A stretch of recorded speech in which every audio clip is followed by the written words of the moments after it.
Hey there! Thanks for tuning into Duckbricks. I'm Chris and welcome to Bionicle Fanon Reviews, the show where I review all the fan-created canonized Bionicle models. These have been canonized either via official LEGO contests like the Dark Hunter and Rahi contest of 2005, or even all the way up to more modern stuff like the TTV canonization contest currently overseen by Greg Farshtey himself. The model in question appeared in the Dark Hunter guidebook. This is a character named Amphibax. So his backstory is, as his name may suggest, he is an underwater operative specialized in water-based missions for the Dark Hunters. In fact, he was assigned to guard and patrol the waters of Voya Nui during the 2006 storyline and reported back to the Shadowed One in terms of what the Toa Inika and Paraka were doing on the island. Amphibax also assisted in the Dark Hunter and Order of Matanui battle against the Brotherhood of Makuta, and even fought back when Makuta Pterodax controlled the entire Matoran universe. Now with that backstory aside, let's now discuss the four main points by which I review these models. Number one is posability, so can I get this into good poses without it falling over, and does it generally look cool in different action poses? Number two is building techniques, so generally is this just recycling stuff from the existing sets, or was I impressed with the way it's built and the different building techniques used? Number three is overall aesthetics, so completely agnostic of the storyline. Am I happy with the way that this looks? Does it look fairly menacing? Does it look like it could be some sort of a menacing Dark Hunter warrior? And finally, number four is just overall believability in story. So in universe, does this make sense matching up with the story given to it by the Bionicle story team? And I'll also be doing some size comparisons to see if it just makes sense alongside other denizens of the Matoran universe. But with that, let's just dive right into the review of the Dark Hunter Amphibax. Okay, so here we have the Dark Hunter Amphibax. You can see he has a very unorthodox build. He definitely is not symmetrical, he's very asymmetrical and strange, and he's got a lot of different things going on with him. It's a pretty interesting build, and the first thing you may notice is that thankfully this fellow can hold the weight of his own weapons, which, if you've seen any other video in this channel, is pretty rare for one of the canonized Dark Hunters, so he's already got that going for him. So let's just start off with the main point here, posability, the first one to tackle. Now obviously posability for the legs is fairly simple. You've got these standard knee joints, feet, arms right here, pretty much just the standard amount of articulation that you would expect. However, as we move upwards, things get a little bit stranger. So this arm is pretty much what you'd expect for the most part. You can see he has one joint here, another joint here, and a third joint before you get to his hand, so he is triple jointed, but honestly it kinda works for his very strange aesthetic. The one thing though on this arm is quite odd, and I honestly am not the biggest fan of how this works. You see, the way that this arm works is that he has the Hordika arm piece right here. A lot of pieces here are actually from the Hordika Wenua arm piece, but as you rotate it, it just forces the armor piece to come off. So you've got this whole gear function that was actually made for these pieces for the Toa Hordika, and you can't use it unless the armor piece is off. The way that you're supposed to attach the armor is just by sticking it on here, which is an illegal technique because the armor doesn't actually fully connect. The gear gets in the way. So if you actually want to use it, the gear will just force the armor piece to fall off. It's really not that great of a build. There were a lot of different ways they could have done it. For example, mounting it up here could have actually allowed you to move around the arm without causing the armor piece to fall off. But no, if you look at the image and how it's supposed to be made, it is specifically mounted here, which does not allow you to move around the gear piece, so this gear function is essentially useless, and you really are just limited to posing it by hand, which is honestly not too great. Now you may be wondering why this arm just kind of ends in a socket as well as a ripcord. So it says that it's supposed to be a whip that's affixed to his hand. I guess that works in story, but it's kind of a silly weapon. It's very clearly just the ripcord to a Rotuka spinner, so I don't necessarily know how good that looks personally. The other weapon is kind of awkward as well, because you just have a standard hand, but then you've got this limb piece mounted purely just to allow you to mount two different arrow slicers right here, which feel like there were a lot of better ways to actually mount these. But moving on from the posability of the arms, we can take a look at how the head works. The head is fairly simple, and it's actually something I kind of like.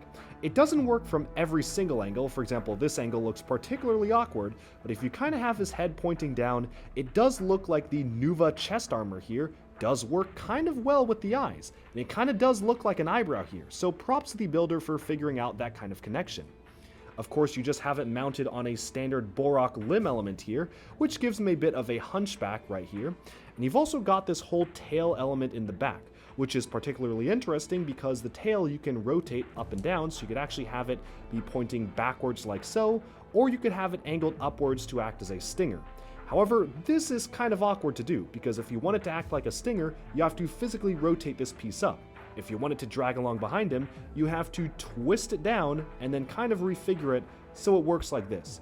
It's not the best of designs. It's not like a scorpion tail where you can just kind of twist it upwards and have it work any which way. If you really want it to work in a certain direction, you have to physically twist this over and above.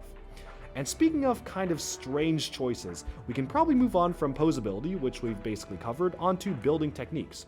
So for the most part, building techniques are fairly simple.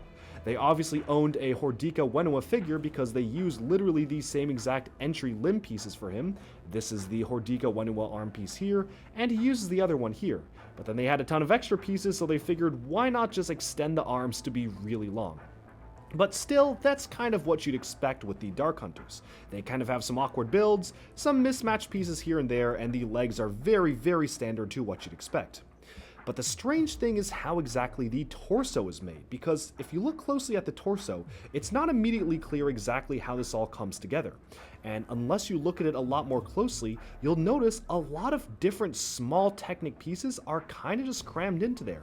And if I remove the tail so you can see this a lot better, the torso is actually a really compact Technic structure that has all these additional pieces for seemingly no reason. There's nothing that actually connects up here. I don't know why these are just wobbling around like this.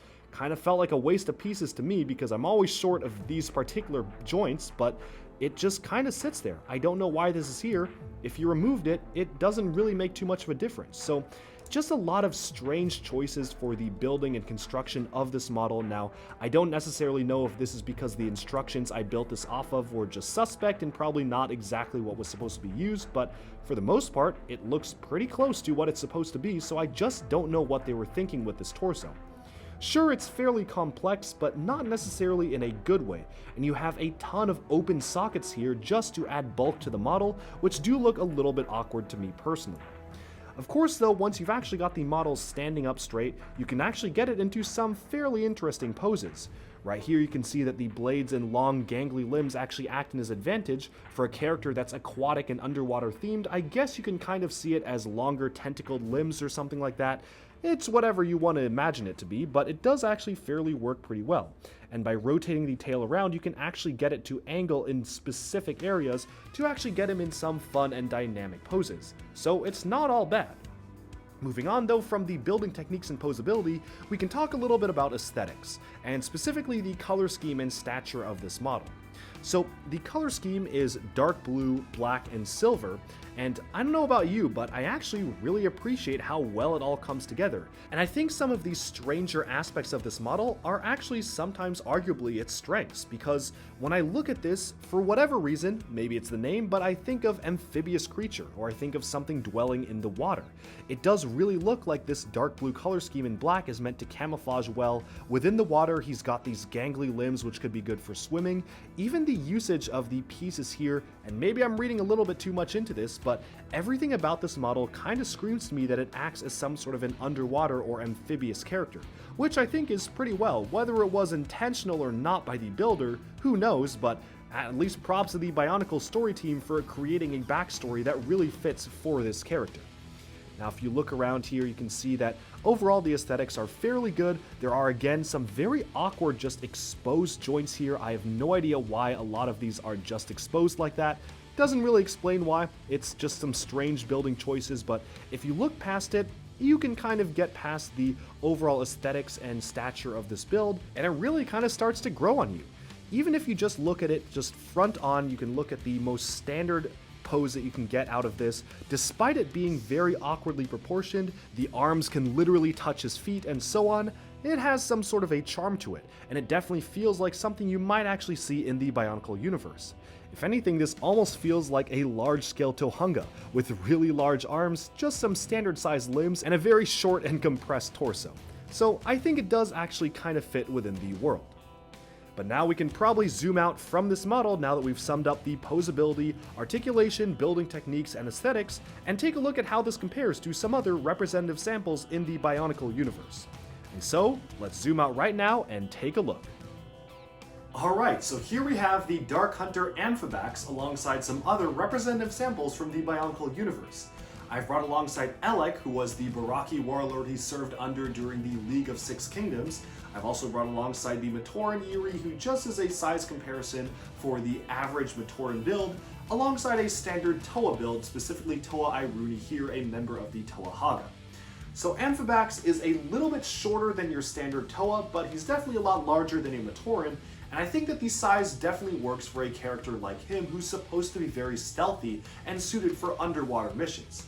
I can definitely see how the amphibious nature of this character fits for this build. You've got the head here, which is very streamlined and amphibious, using the chest plate to actually flow underwater. A lot of him is very curved, using the Hordika legs and these Hordika chest plates to actually make it seem like he could flow throughout the water. And all in all, I think that the amphibious nature of this character really fits. And also, he scales very well next to Elec, who of course is pretty mutated, so he definitely has changed from his original appearance, but Elec's species was already amphibious, and I think it already makes sense that they're about the same height, and I think they do fit in very well together. All in all, I think believability in universe works out very well for this character.